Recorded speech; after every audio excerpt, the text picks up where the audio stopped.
मैंने रियान पराग को पान पराग बोला, मैंने जोफ्रा आर्चर को रोस्ट किया, वीडियोस चले। रियान पराग बैटिंग करने आए और पूरा स्टेडियम उनको पान पराग बोल रहा है, और पान पराग बोलने की शुरुआत मैंने करी थी। तो हमारे एक स्टेटमेंट कितना इंपैक्ट डाल सकता है, यह हमको सोचना पड़ेगा। कि मेरे YouTube फीड में और मेरी सोशल मीडिया फीड में हर तीसरी पोस्ट वही दिख रही है, खत्म ना होकर के वायरल हो गया। इस देश के मेन स्ट्रीम मीडिया चैनल्स उसके लिए पैनल बिठा करके बातचीत कर रहे हैं। रणवीर इलाहाबादी की जबान कटनी चाहिए तो आपकी भी जबान कटनी चाहिए। वो तो 2 करोड़ दे रहा भाई साहब। तमाम लोगों को बोलते हैं कि भाई 500 रुपए दूंगा, लेगा? Because I am a social media executive on a news channel. रही बात चीजों को वायरल करने की, तो सोशल मीडिया का एक सिंपल सा फंडा है, और इस चीज की प्रूफ मैं आपको दे सकता हूं। शो को मैं आज से 5 दिन पहले नहीं जानता था, आज उस शो को मैं बहुत अच्छी तरीके से जान रहा हूं। उसके सिर्फ और सिर्फ जिम्मेदार हम और आप जैसे लोग हैं। हम लोग रिपोर्ट करने के बजाय उसको और शेयर करते हैं। हाशमी, याद है ना, आशिक बनाया आपने। मैं भी उस बेवकूफ की जैसे नाली में कूद सकता था। और आपकी रिस्पॉन्सिबिलिटी बनती है कि जो कंटेंट आप कंज्यूम करें, कोई बेवकूफ पत्रकार टेलीप्रॉम्प्टर का रिमोट पकड़ करके डेस्क में बैठ करके पैनल में डिबेट करना चालू कर देगा, जो खुद उस तरीके की गंदी और ओछी हरकतें अपने चैनल में करता हुआ चला रहा है। सोशल मीडिया से लेकर के देश के तमाम हिस्सों तक आज एक मुद्दा बहुत ज्यादा वायरल है। वो है रणवीर इलाहाबादिया का क्रिंज स्टेटमेंट, फूहड़ बयान, गंदा और भद्दा नीचता भरा बयान। तमाम चीजें आप बोल सकते हैं, और ये कीवर्ड्स इतने ज्यादा पावरफुल हैं कि मेरे YouTube फीड में और मेरी सोशल मीडिया फीड में हर तीसरी पोस्ट वही दिख रही है। रणवीर इलाहाबादिया का गंदा बयान, रणवीर इलाहाबादिया का statement, Ranveer Allahbadia statement on India got Lancet, तरीके के कीवर्ड सब में भरे हुए और दबा करके वायरल हो रहे हैं। क्योंकि ये सोशल मीडिया है, और सोशल मीडिया का एल्गोरिदम ऐसे ही काम करता है। और ये कंटेंट जब खत्म हो जाना चाहिए था, तब ये कंटेंट खत्म ना होकर के वायरल हो गया। उसके पीछे के जिम्मेदार कौन है? रणवीर इलाहाबादिया? नहीं, हम और आप।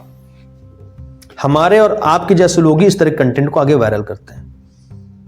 पॉलिटिशियन तो है ही बेकार, अनपढ़, इनका कोई मतलब ही नहीं, अस्तित्व ही नहीं है। क्योंकि इनको फर्क नहीं पड़ता भारत और पाकिस्तान का जो बॉर्डर है, उसकी जो फेंसिंग काम है 34 साल से अभी तक कंप्लीट नहीं हुआ है। उस पर आज तक सदन में वार्तालाप नहीं हुआ, उसमें चर्चा नहीं हुई।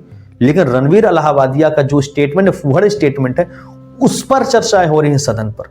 इस देश के मेन स्ट्रीम मीडिया चैनल्स उसके लिए पैनल बिठा करके बातचीत कर रहे हैं। इस देश के तमाम बड़े बड़े नेता मंत्री उसको मारने की, काटने की, पुलिस में भेजने की, उसका चैनल बंद कराने की धमकी दे रहे हैं। क्या ये एक पॉलिटिशियन का काम है? क्या ये पुलिस स्टेशन के लोगों का काम है? क्या पुलिस वालों का काम है कि गुवाहाटी से 2 दिन के अंदर महाराष्ट्र में आ जाना, वो भी इसलिए कि उसने कैमरे के सामने एक भद्दा स्टेटमेंट दिया है?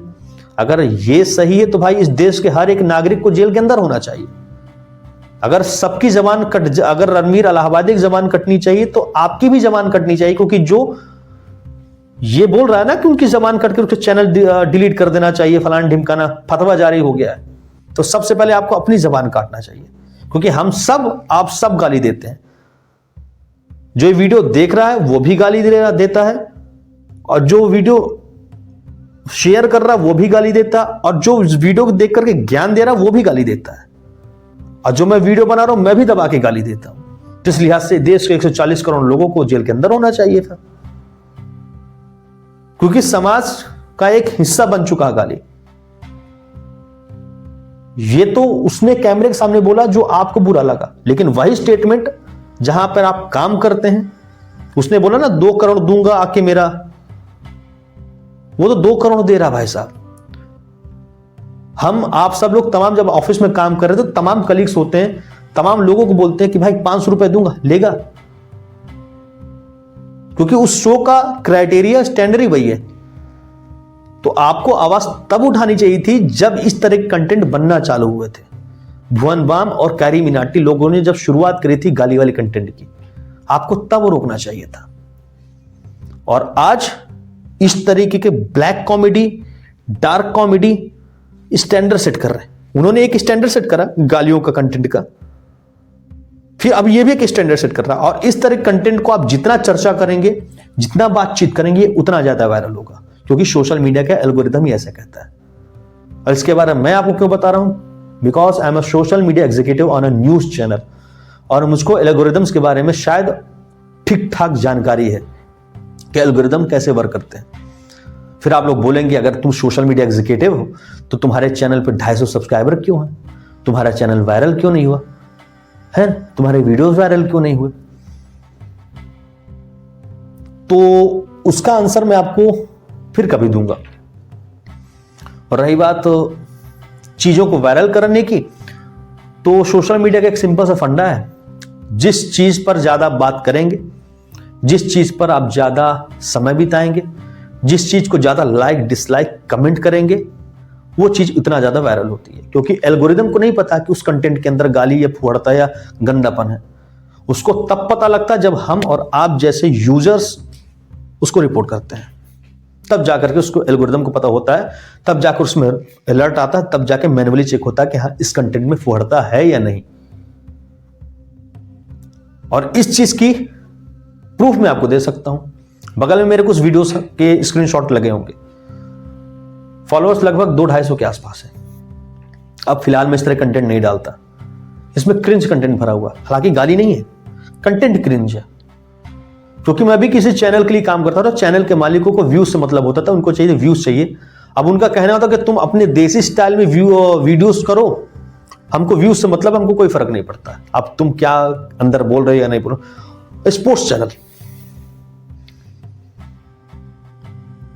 मैंने रियान पराग को रोस्ट करा, मैंने रियान पराग को पान पराग बोला, वीडियो चली 1,50,000।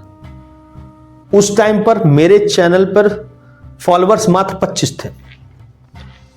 मैंने जोफ्रा आर्चर को रोस्ट किया, वीडियोस चले। मेरे को बिल्कुल भी अंदाजा नहीं था कि मैं कर क्या रहा हूं, ठीक है, क्योंकि मॉरल रिस्पॉन्सिबिलिटी को उस वक्त ख्याल ही नहीं आया, क्योंकि उस वक्त ज्यादा हम सोचते नहीं थे।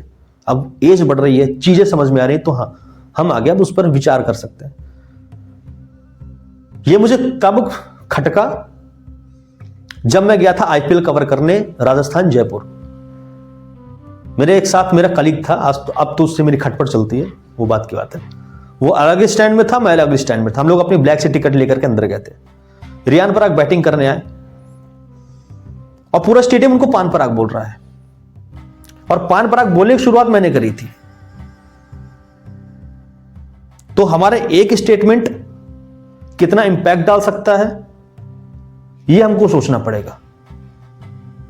तो जो भी कंटेंट हम दे रहे हैं, जो कंटेंट हम परोस रहे हैं, जो हम दिखा रहे हैं, उससे ज्यादा इंपॉर्टेंट है आप जो कंटेंट देख रहे हैं। ये आपकी रिस्पॉन्सिबिलिटी बनती है कि उस कंटेंट को कितना रोकना है और कितना वायरल करना है। और जो क्रिंज कंटेंट होता है वो ज्यादा वायरल होता है। क्यों? क्योंकि आप उसको और ज्यादा शेयर करते हैं, क्योंकि देखो इसने क्या बोला। आपके पास वीडियो आया, खटाखट देखा, ठीक है, शेयर कर दिया, अभी दोस्त को अभी देख इसने क्या क्या बोला, अभी देख इसने क्या क्या बोला। इस तरह करते करते जिस शो को मैं आज से 5 दिन पहले नहीं जानता था, आज उस शो को मैं बहुत अच्छी तरीके से जान रहा हूं। उसका सिर्फ और सिर्फ जिम्मेदार हम और आप जैसे लोग हैं, क्योंकि उस कंटेंट के ऊपर हमने वीडियोस बनाए। एक वीडियो में बना चुका हूं। क्यों? क्योंकि उसके ऊपर मुझे आवाज उठानी थी।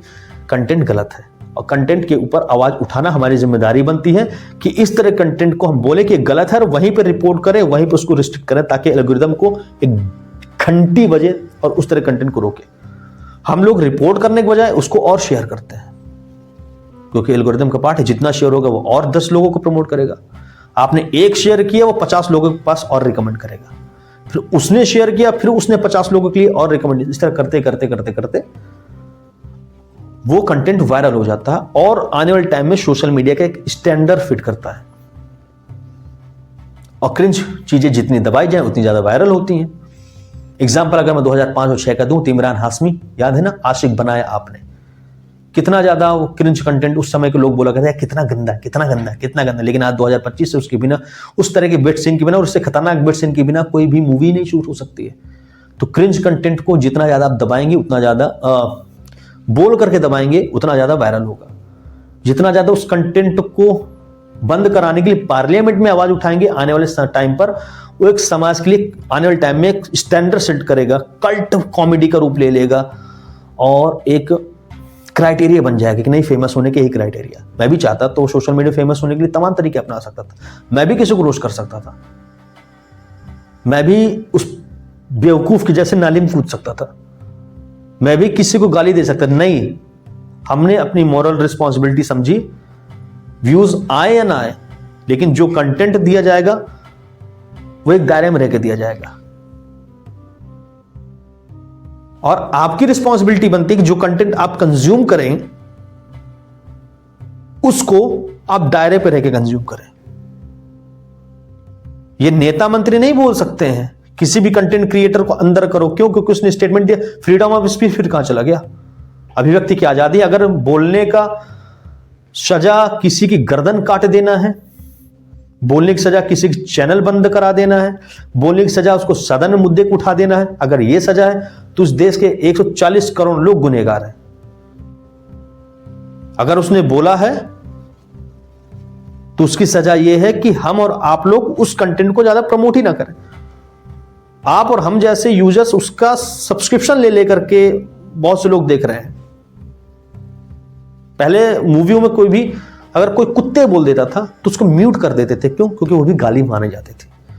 और आज देख लीजिए, ओटीटी छोड़िए, मेन मूवीज में दबा के मस्त वाली गाली है, ब्रह्माक्षरी निकलती है। और ओटीटी का हाल तो अलग ही है, क्योंकि हम और आप उस तरह का कंटेंट देखना पसंद करते हैं, कंज्यूम करना पसंद करते हैं, उसको वायरल करना पसंद करते हैं।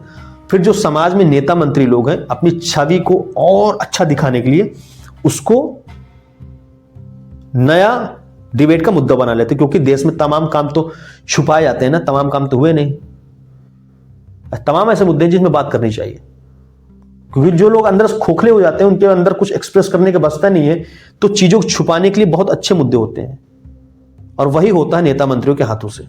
तो नेता मंत्री कोई भी अधिकार नहीं है कि इस तरह के कंटेंट क्रिएटर्स के ऊपर आप हाथ उठाएं। हम जैसे कंटेंट क्रिएटर्स और आप जैसे लोगों की जिम्मेदारी बनती है कि क्रिंच कंटेंट को रोका कैसे जाए।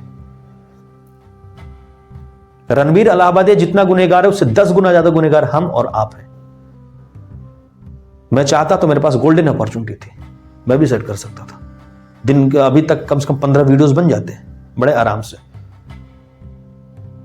और बड़ी आराम से कीवर्ड्स मेरे को भी डालने बहुत अच्छे से आते हैं, क्योंकि मैं सोशल मीडिया को ही एग्जीक्यूट करता हूं न्यूज चैनल्स में।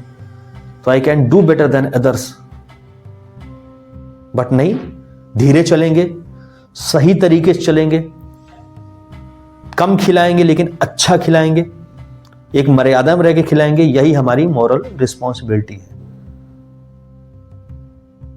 जिस तरह के भद्दा मजाक उसने बोला है, उससे कहीं ज्यादा गंदा स्टेटमेंट आप देते हैं अपने ऑफिस पे, जो आप मुझे देख रहे हैं। हम देते हैं अपने ऑफिस में, जो हमको आप देख रहे हैं। जितना बड़ा हम ज्ञान दे रहे हैं ना, ज्ञान देने तो आ गए, लेकिन हम भी अंदर से गंदे हैं। कंटेंट पसंद नहीं है, कोई बात नहीं, रिपोर्ट करो, रिस्ट्रिक्ट करो, वहीं रोको, उस आवाज को वहीं दबाओ, इसको गूंज में तब्दील मत करो, और हद पे रह करके कोई भी कंटेंट बनाओ, जिम्मेदारी लेकर के कोई भी कंटेंट बनाओ। क्योंकि हमारी जिम्मेदारी बहुत बड़ी है, कैमरा है हमारे हाथ में। दोगलापन का वाला चेहरा मत रखो। पॉडकास्ट अलग, वो अलग, कैमरा कैमरा होता है, जबान जबान होती है, कहां बोलना है कैमरे के सामने, कैसे बोलना है, ये हमारी रिस्पॉन्सिबिलिटी। भले ऑफ द कैमरा आप कुछ भी बकैती करें, लेकिन on the camera it's your responsibility, क्योंकि अंडर एज लोग भी देखते हैं। और किसी भी कंटेंट को वायरल करने से पहले उसको लाइक, शेयर, सब्सक्राइब या कमेंट करने से पहले उसको देखिए और उसको रिपोर्ट करना सीखिए। ना कि उसके ऊपर कंटेंट बनाने लग जाइए, ना कि उसको पार्लियामेंट में डिबेट का मुद्दा बनाने लग जाइए, ना कि उसको मेन स्ट्रीम मीडिया चैनल पर एक डिबेट का मुद्दा बनाने लग जाइए। डिबेट का मुद्दा बनाना है तो देश के उन तमाम मुद्दों को बनाइए जो छिपे हैं। डिबेट बनाना था तो आपको महाकुंभ प्रयागराज के घटना को डिबेट बनाना चाहिए था। डिबेट अगर आपको बनाना है तो भारत और पाकिस्तान का बॉर्डर्स का जो फेंसिंग काम है 34 साल से अभी तक कंप्लीट नहीं है, उसको डिबेट का मुद्दा बनाइए। डिबेट का मुद्दा बनाना तो आपको चीन वाला विवाद का मुद्दा बनाना चाहिए। अगर डिबेट का मुद्दा बनाना है तो इतने विकास का काम नहीं हुआ है अलग अलग राज्यों में उसको मुद्दा बनाइए जो चैनल और सदन में बात करने के लिए जायज मुद्दे हैं, ना कि किसी एक बेवकूफ का स्टेटमेंट को मुद्दा बना करके तमाम उन गलतियों को, अपनी नाकारीपनों को छिपाने का काम करिए। ये नेता और मंत्री के लिए बोल रहा हूं। जब लोग अंदर से खोखले होते हैं ना, उनके पास ना ही काम करने की क्षमता होती है, ना ही उन्होंने काम किया होता है, तो उसको छिपाने के लिए इस तरीके की ओछी हरकतों को सहारा लेते हैं। यानी कि कोई गुवाहाटी से पुलिस भेज देगा, कोई मंत्री सदन में बात उठा देगा, कोई बेवकूफ पत्रकार टेलीप्रॉम्प्टर का रिमोट पकड़ करके डेस्क में बैठ करके पैनल में डिबेट करना चालू कर देगा, जो खुद उस तरीके की गंदी और ओछी हरकतें अपने चैनल में करता हुआ चला आ रहा है। वैलेंटाइंस वीक पर तो चॉकलेट का ज्ञान बहुत देगा, चॉकलेट और धनिया लेकर के, लेकिन अपना क्राइटेरिया क्या है उस पर कभी ध्यान नहीं देगा कि किसी भी लड़की को एंकर बनाने के लिए किस तरीके का स्टेटमेंट देना चाहिए और किसी भी लड़की को एंकर बनाने के लिए किस तरीके की ओछी हरकतें कर देते हैं। शर्म से आप लोग तार तार हो जाएंगे। मीडिया इंडस्ट्री की बहुत सी बातें जो मैं आपको नहीं बताना चाह रहा, लेकिन यह सच्चाई है और इससे ना आप पीछे हैं ना हम पीछे।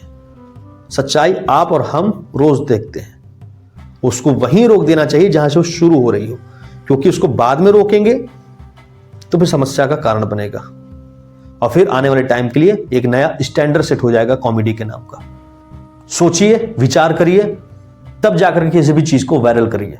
It's your responsibility, it's my responsibility, not only simple responsibility, it's our moral responsibility. So please think logically. Bye bye.